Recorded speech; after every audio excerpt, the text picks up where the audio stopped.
Andrew has come up with something that's not only tasty but extraordinarily healthy. This week we are going with a Philly cheesesteak dip. It's very, once again, full of cheese and like steak. Obviously, I'm going with a thinly sliced skirt steak. So yeah, more cheese on the menu. Cheese followed by more cheese. Lots of good stuff for you there. I have to ask this, and I know my foods, but what the hell? Where did they come up with skirt? What is that supposed to mean? A skirt steak? I mean, I've never seen a cow with a skirt on, so I don't know where this comes from. I think it's just the way that it looks when it's hanging on the bone there. Oh, okay. But other than that, I'm not really sure. I know it tastes good.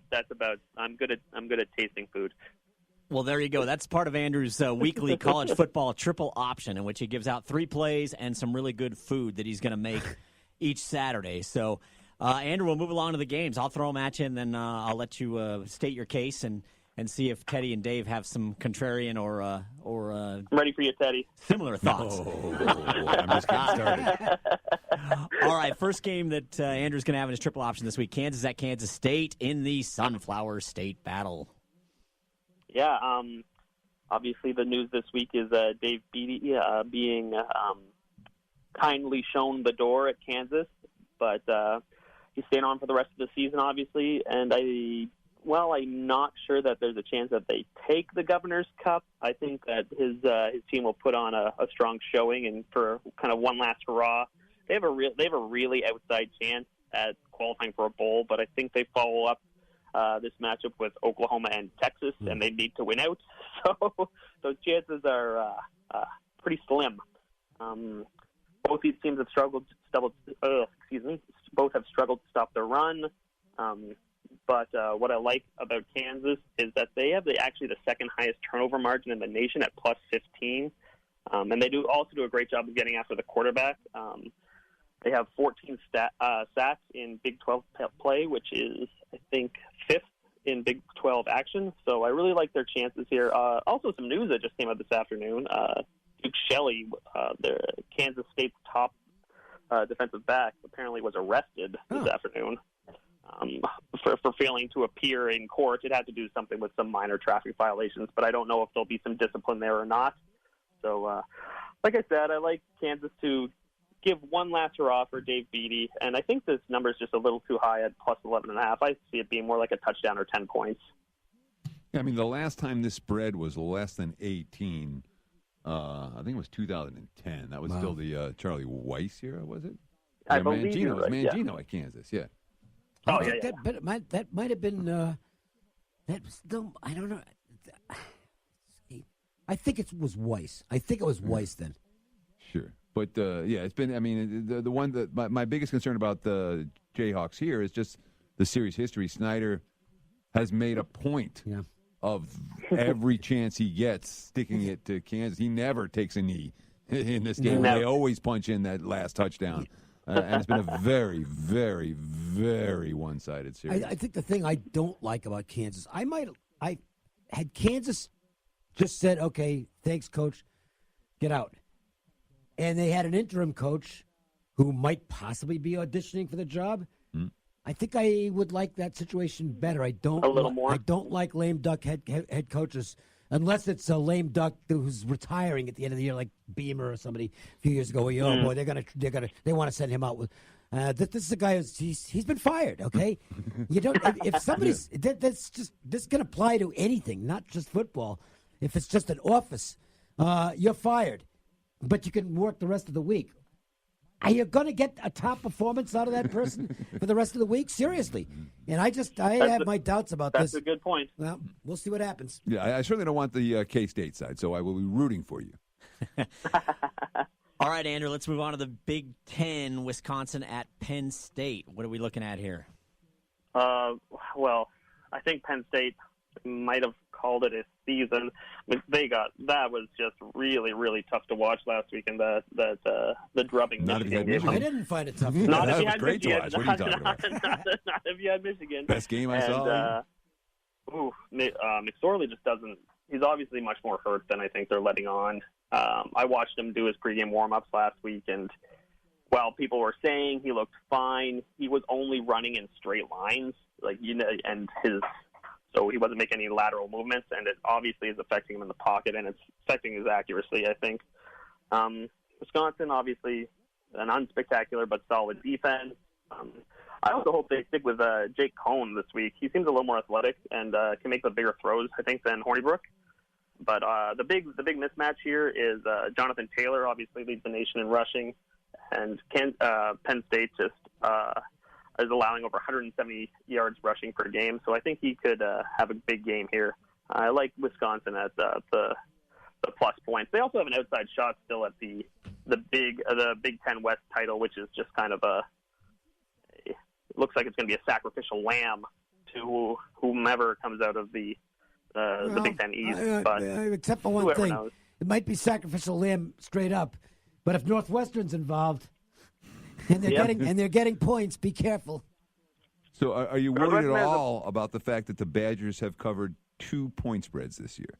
They've been a point spread nightmare for their They lost to Badgers. BYU. Yeah. They lost outright to BYU. They're not good. Sure. I'm much happier if they make this switch to Cone. I think that's going to be a big difference. And I agree with like that. I said, Penn State it was very deflating for them. And I think I like James Franklin a lot, but this seems to be now a lost season for them. All right, let's jump to the Big 12 for one more from you. We talked about this one a little bit earlier, and that's Texas Christian at West Virginia. Yeah, I was wondering if you guys were that sharp play moving that money down. Because you move it down to a number I actually liked. No, I'm not involved. You guys mentioned the bad QB play from TCU, but that defense has also just been really banged up, and they haven't. When they've played good teams like Oklahoma and Texas and Ohio State, they haven't really stopped any of the good teams, and I think West Virginia falls into that category. Will Greer's legit. I think he's the best quarterback in the country, not named Tua. Wow. And there's just too many weapons for West Virginia.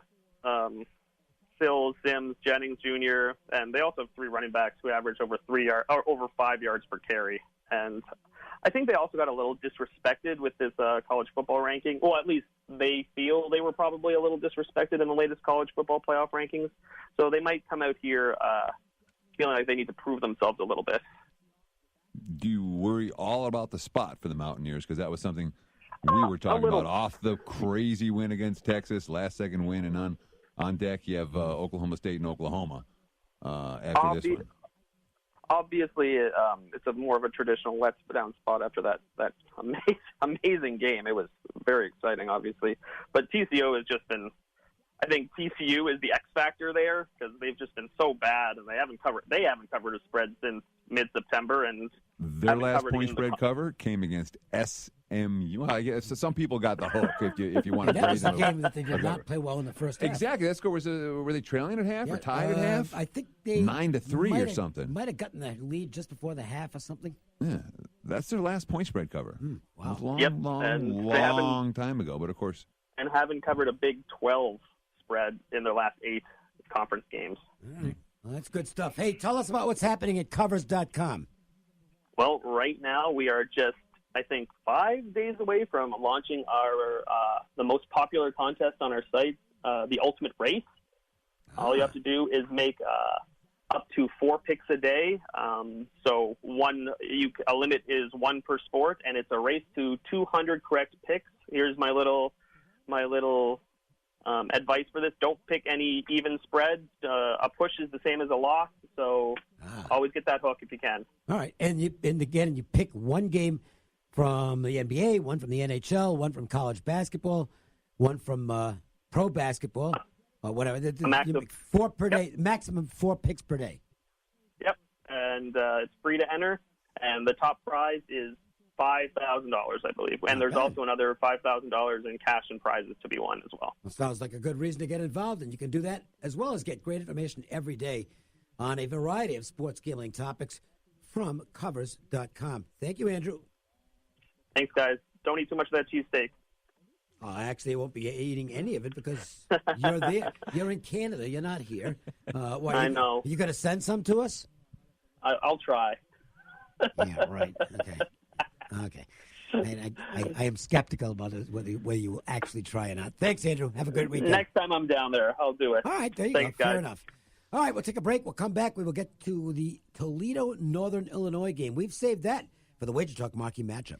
The Las Vegas Sports Line. What's hot today? It's time for the Wager Talk marquee matchup of the night. WagerTalk.com. Start winning now. Who was the sharp individual on Twitter? And I'm not being sarcastic when I say this because we forgot to note one of the reasons for the line move in the Texas Tech game. So we need a credit for whoever reminded us to do so, and we will tell you what the information is. And that would be the the person. I'm assuming gentleman. I don't want to assume, but Champ Thinks at Champ Thinks 2 yeah. Champ reminded Thinks, us. Champ Thinks, by the way, is he's one of the guys who last year bought an early ticket, very early preseason, on the Vegas Golden Knights to win the Stanley Cup. So Champ Thinks is a pretty sharp guy. Nice catch, Champ. Thank you. Sure, and the Jet Duffy, and Duffy was fine off the bench last week, and he's been fine in but reserve it's still, role. it does factor in. Absolutely, from a power rating standpoint, I mean, Carter's been out all year. Bowman's been solid. I would think a point or two's adjustment is certainly what the markets have done, and that's something that we appreciate the tip. We have a good game tonight as it's Toledo. Now, that quarterback is dinged up. He's been dinged up for several weeks, and it looks like he's probably not going to play tonight. Northern Illinois is the favorite in this game, and it's typical Northern Illinois, Teddy. There's nothing flashy about them. They're actually kind of a subpar offensive team, but boy, do they play defense. They've got one of the best pass rushers in the country. He's surrounded by some pretty good people. They're a well-coached football team. So is Toledo, for that matter. This is a good matchup tonight. Sure, and I mean, the backup for Toledo, Eli Peters, I mean, he's not a stiff. He can throw the ball around. I think the starter probably has a little better arm, but Guadagni's been solid, but in terms of a power rating differential between the two, if you adjust a point, that's all I went is one, and I came up with no play in the game. Well, I'll tell you this. But I would lean Northern Illinois. Side and Tola related here. If Toledo gets well into the 20s, Northern Illinois is not trading points with Toledo. No. If Toledo's offense is working, they should win and cover, and the game will go over the total. If Northern Illinois is going to play this game at their pace and their style, they have to keep Toledo out of the end zone. This is not a team that's going to put 30 on the scoreboard tonight. Patrick, it appears to be a pretty quiet game as far as, at least last I checked, in terms of the market. Not a lot happening with this game, which indicates to me that there'll probably be a few more bets on Northern Illinois, but not enough to influence the number.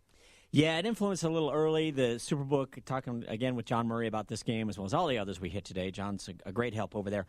Sharp money on Northern Illinois. That pushed it from -3 to -4, but that's where they were. That's about where it's sitting. Just double check now, and that's still where it's at.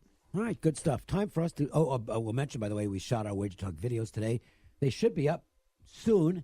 Marco and myself talked about a few games. I'm not sure who else was doing videos today. I was there. Brian Leonard was there. Okay. Preston Johnson. So we got a lot of plays there. Yeah. There's I think they shot a dozen videos. And coming soon, by the way, the Prez is going to be. I think it's going to start next Monday. Have a daily video podcast up with assorted Wager Talk people talking about what's going on in the world of sports betting and free plays every day. So stay tuned for more information on that at Wager Talk. If you follow them on Twitter at Wager Talk. We'll come back. No, we're not coming back. We don't have a break. There's another mistake I made. Let's go to our LPT play of the day. Now, the play of the day. It is brought to you by Lions Physical Therapy. I want to read this to you real quick, if I can get to it, because this tells you 5 stars from beginning to end. I'm always welcomed like family when I walk in, and each staff member is so caring and really take pride in helping myself as other patients get better. I highly recommend John and his wonderful crew to get you on the road to recovery. That's just one of the several 5-star ratings regarding Lions Physical Therapy. If you're coming out of surgery and you need to get some rehab done, or you've had an accident where there's a personal injury involved, Lions Physical Therapy, 702-476-0222. Website is lionsptlv.com. Teddy, where are we going? Play of the day, when in doubt, when you got 10 seconds left in the show, you got to think of something fast. That means the Cleveland Cavaliers. And that'll do it for us on the Las Vegas Sportsline. As a bet against team. Cleveland bet against Cleveland. That means OKC. When in doubt, bet against the